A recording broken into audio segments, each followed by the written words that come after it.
Welcome to The People I Play With.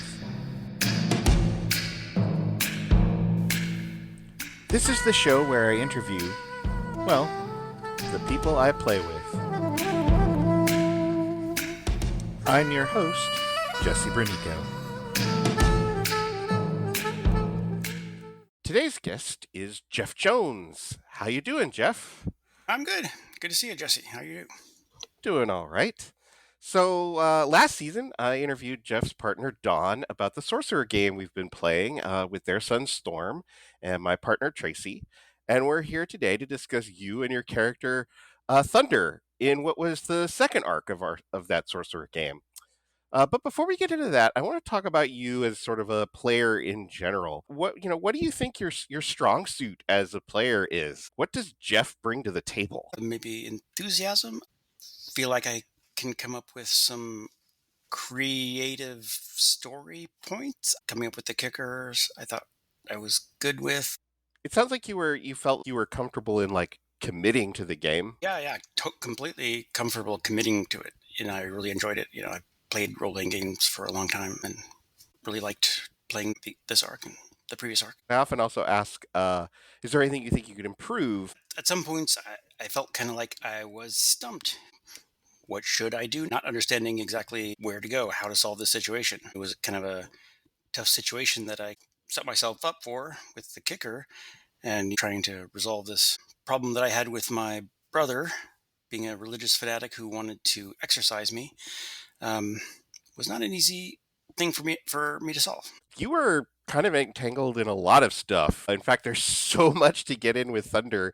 I almost don't know where to start. But since demons are the heart of Sorcerer, let's start by talking about Larissa.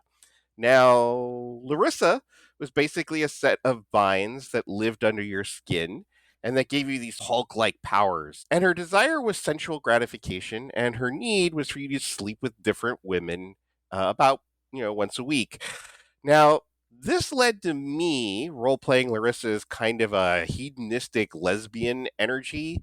So I want to ask why that particular angle on her desire and need, because you did create those. We had said that the setting was sensual and glamorous, and I took that in a sexual direction. Once I had decided that, and then just the way I had pictured Thunder is in a lot of ways the opposite of me. Athletic, buff, good with the ladies. That's what led me down that path of having sex with different women, which was definitely one of the harder needs to fulfill among our group, at least certainly at times after I had slept with enough women that they were coming around and trying to scare off other women from talking to me. A lot of it was just the opposite of me.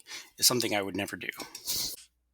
It was an attempt to do something in contrast to yourself. That's kind of the way I end up a lot of times in role-playing games is playing my opposite. I tend to play very physical characters because, in my life I'm intellectual and into science and math. That's almost a counterpoint to what Dawn said in her interview. She was almost playing an idealized self. Do you think of this opposite as you wish you were more of those things, or it's just interesting to play opposite from yourself? Some parts of it is definitely kind of wish fulfillment. Sometimes I really feel like if I could just bash people's head to get out what I want, that would be satisfying and fulfilling to take my rage out. But I don't really have a desire to have sex with a different woman every week. That was just more being opposite and trying to enjoy a creatively different experience from my real life. And in terms of sleeping with women, you did have a limit because Larissa really wanted you to sleep with your sister-in-law and your niece, and that seemed to be a hard no matter how much the vines within you desired them. Yeah, that was definitely a hard no. My niece, I'm obviously not going to sleep with a 16-year-old family member. The sister-in-law, if it had come push to come to shove and I had to, maybe I would have. I slept with her friend. Part of that is that would obviously kill my relationship with Bob, my brother. That was further motivation not to go in that direction. And really, it's one more woman. I'm doing 52 a year. One more woman doesn't really make a big difference in that pile of notches on the bedpost. You kind of touched on this a minute ago because in our second arc, a lot of your one night stands had started to form a cult led by Julia, whose demon you helped summon in the first arc. And they created a kind of whisper network, putting up warning flyers and getting you banned from bars and nightclubs. At one point, they even tried to kidnap you. How did this history folding back on him affect Thunder in your eyes as playing him? Obviously, it was an obstacle to get around. I think it definitely made him think more that he was in a wrong situation. But one of his guiding principles is this fanatic devotion to the environment.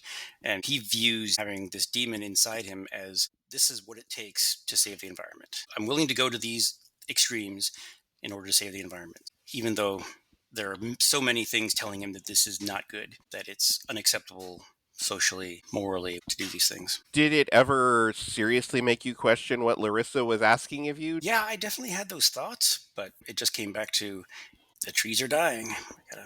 This is what it takes to save the trees. Are you saying that the trees are more important than a string of broken-hearted women? To be fair, he was extremely blunt and open about everything that he was doing. He didn't promise any kind of long-term relationship to any of these women, but being a womanizer is definitely not something that I could justify for myself morally. So, I, unless he had like that strong supporting reason for doing this, then he may have at the point where he's being kidnapped by his former lovers have decided to go a different direction. It's interesting that you brought up the fact that Thunder was very open. Obviously, everything was happening very consensually. Thunder was incredibly blunt, very upfront, very earnest, very honest. But at one point, I did have this one woman, Blueberry. She seemed to want more from you because we sort of lost her in the shuffle. I want to ask you, was that something you think Thunder would have ever pursued had there been more opportunity presented? He definitely considered it. I think if we had played longer, it really could have been a possibility. But obviously, it has a huge obstacle. How do you have a relationship with a woman when you're sleeping with other women? I explicitly wrote the need as a different woman every week, just to make it extremely hard on myself. He definitely was interested, and I did feel like he was a little lonely romantically. So, I mean, if we had done a third arc, that might have been the kicker. Well, Thunder finds love as a kicker would be a really good setup. He's fallen in love with Blueberry. How do you resolve that? I have no idea. That's another one of those types of situations. So to shift focus a bit, you are one of the only player characters who is more at ease with using violence. Thunder murdered the primary antagonist in the first arc, and in this one, you killed some religious extremists and a few corporate mercenaries, and all these bodies got buried in the woods. So tell me about Thunder's relationship with violence and even murder. It's really the fact that he is a blunt instrument and he sees that he has this mission and he's going toward this mission. So he is going to do what is the most obvious way to get there, most obvious way to him, which ends up being violence. And that's built into his character of being this huge hulking thing that uses his strength to destroy things. His background was that he's been destroying logging equipment using his gigantic hulking body and just smashing them. He was extremely uncomfortable in the first arc when there was all these legal proceedings going on. He was kind of uncomfortable and didn't know what to do and had to rely on a lot of help from the other player characters. He was definitely much more at home in Smash Hulk smash approaches to problems. And again, it was all justified in this guiding light of this mission. I felt like Thunder had several mini little climaxes because you had so many things going on that intersected. And I feel like one of those confrontations was between you and the head corporate mercenary and some of his dudes out in the woods. You actually had some backup by this other tree demon that happens to live in the forest. Like, did that confrontation feel particularly satisfying to you? These are the guys harming the forest, and now I get to take them out. There was some of that, but really it was more about they had ambushed him. And at that point, he just felt trapped, and he was going to do anything he could to break out of the trap. If it had been possible or easier for him to run away, he might have done that just because he felt threatened and in danger. He felt like a rat in a trap at that point. But solving his solution ended up being very satisfying for him because he had this big bad mercenary hunting him down, and being able to end that threat was definitely satisfying. There was a police officer who also got a little lost in the shuffle, who is very interested in your activities, and he came and went a few times. Did you ever think about Thunder's relationship with the legality of what he's up to? It was more of just an obstacle to get around. He didn't really see the law as something that he necessarily needed to follow because he has the mission, and if the law gets in the way, then he's willing to break the law to get what he wants. Thunder definitely shades into sort of the eco-terrorism areas. I found Thunder's place in society and morality to be very unique. I'm curious what you think Thunder's place in the world is. He's just a man on a mission. He has his day job working for the Sierra Club saving the forest, and he has his night job smashing logging equipment and doing everything he needs to do to support that. He's kind of blunt. I don't know if he really pictured himself more than that. He's very singular minded. It's very vigilante, very forest ranger by day, eco terrorist by night. All right, well, let's talk about Bob. Yeah, but his brother Bobcat. Bob was Thunder's brother, and I played him as the antithesis of your character. Thunder was very progressive, so I played Bob as very conservative. Now, Bob was very involved in the first arc, but he was the core of your kicker in the second arc. Bob had learned you were a sorcerer, and his reaction was to seek out an exorcist, and this only further alienated him from his own family. And the whole thing came down to a pretty dramatic confrontation where Bob tried to banish Larissa and Larissa tried to kill him, but you managed to call Larissa off and convince Bob to sort of wander the earth finding himself. How did you feel about where Thunder landed with Bob and the rest of his family? I think it probably ended up in the best place it could given the events up to that stage. At that point, there was no way Bob was going to change his position and bring this forced separation for forever. It's probably the best way it could have ended. When I went into that last confrontation, I was thinking he was probably ready to kill Bob, if that's what it came down to. But when it came actually down to it, when he's watching Larissa try to strangle Bob, he backed off. He decided he couldn't do it. I think that was kind of a great character moment for him that I enjoyed playing. I think another pivotal moment leading up to that was the scene right after Bob had discovered that Thunder was a sorcerer. I wonder how it would have gone if Thunder had just kind of owned up to it and tried to explain and said, I know it's scary, but this is what I'm doing and it's for the greater good. If there had been any chance that Bob would have gone in for it, or if he would have retreated into his far right ideology and ended up in the same place anyway. Yeah, I don't know. Like knowing how I had kind of sketched out Bob psychologically, I don't think he would have necessarily like, jumped into it. But it's certainly different that gaslighting him. It certainly only feeds Bob's paranoia. Because coming into it, I kind of anticipated that Thunder was going to own up to it and just explain it and try to get Bob on his side. But then when it came down to it, I chickened out. Oh, that's interesting. That's almost 2 points of reversal. You kind of went into the beginning of the game intending to level with him, and you chose not to. And then at the end, you were like, I might have to kill Bob, and then you couldn't. Right, right. I know you've been talking throughout the rest of this interview about how Thunder is very single-minded, mission-oriented, but obviously he's a little more conflicted when it comes to his own relatives. Right. Yeah, that actually surprised me in the first arc because Kicker didn't have much to do with his family, and I had just created his family relationships as just people to put around him in the background, and it ended up that Thunder actually put a lot of effort into trying to reconcile with his family, which was actually pretty satisfying as a player to see happen, and I hadn't really anticipated that at all when I started. Sometimes you fill out that diagram that's on the back of the sheet, and if you haven't played the game before, you're not quite aware how really critical the things that you put on that sheet really are, because they really are the thing that I'm going to organize into some set of conflicts and priorities and backstories. There isn't really an adventure per se beyond what is on those sheets, and however I choose to problematize them. Yeah, I definitely, because I'd intended them just to be kind of as a contrast to illustrate Thunder's character, but it really turned out to be a major point of interaction with the world. That did make it a lot of fun. Good. I mean, I'm glad to hear that you enjoyed those elements. It's kind of a different experience from previous role playing games because usually I have an idea of the character and I'm just playing the character out kind of as I had envisioned him. But in this case, there were a lot of changes from how I had envisioned him playing out. I thought it was going to be mostly about him fighting logging companies. Ended up having this really interesting relationship with his his family. So I've been asking you all these questions. Do you have a question for me about this game that we played? That was the question that I had thought of before was, what do you think would have happened if I had owned up to it at the beginning with Bob?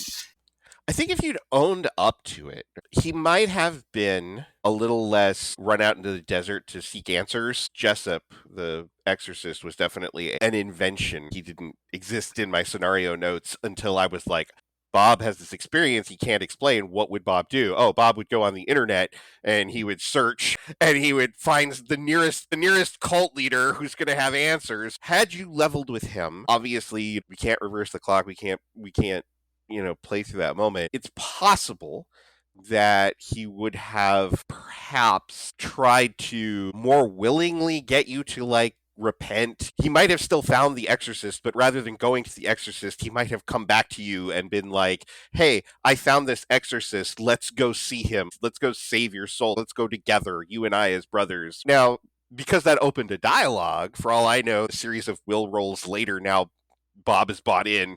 Who knows? But I think there would have been much more of a like, my brother has confessed to me, and therefore I must now know what to do with this confession.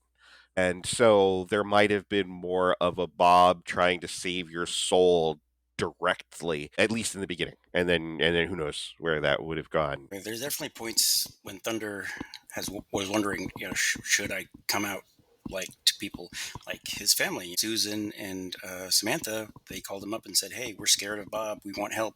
What would happen if he had come out to him and said, "Hey, I'm involved in this really bad thing, and I have this mission. What have happened?" Or with Blueberry, if I said, this is a sacrifice I'm making for the environment. Are you?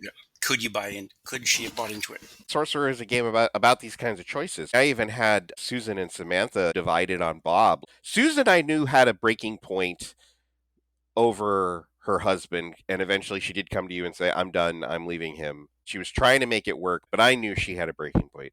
Samantha is just mad that her mom is angry at her dad and that they're fighting, and I played her much more like, I don't want my family to break up. And even the other two people in your and Bob's life were themselves very conflicted over what to do about Bob. It was interesting to see when there were some times where you sided with Bob when you went and talked to your niece's involvement with an older radical guy. It was explicitly a strategy to say, what can I do to get closer to Bob? If we come up with a common enemy, that will bring us together. That whole family dynamic thing was both surprising about how prominence it came to, and very interesting watching it, play out. Do you have a favorite particular standout memory from these games we've been playing? And there are a lot of them. In the first arc, I thought the ending scene with Mary, I enjoyed playing it, interacting with Mary and being all angry with her, since she's been fired and has lost everything. Mary had sold the forest out to the logging lawyers by giving them, inside information. I was expecting you to play something more angry, and you weren't, and that was very surprising. His relationship with Mary just seemed more like a friend that you're disappointed in for making these bad choices and offering a olive branch at the end. I mean, I enjoyed playing that. I hadn't really anticipated that ahead of time, so it was just kind of in the moment. Wasn't anticipating it either. That was a particularly good moment. The last question I like to ask people is, given the vast array of potential subject matter for role playing games, is there a setting or a situation you would really love to play a role playing game in? I love kind of the fantasy setting. Like a lot of settings end up where there's a mage around every corner, and everyone can cast spells, and magic is just very common, and powerful people are very common. I like it much more very medieval, and villages are separated by long distances and don't communicate very well. So a much more grounded sort of fantasy experience. Yeah, more medieval, because a lot of them end up that they're just modern society, but with technology replaced with magic. So I totally agree with you. In the last interview, Dawn said she wanted to talk about the Black Plague. At some point, we might circle back to something more medieval. Well, thank you for being one of the people I play with and for chatting with me today. Thank you very much. I enjoyed it, and I enjoyed the game very much. So thank you.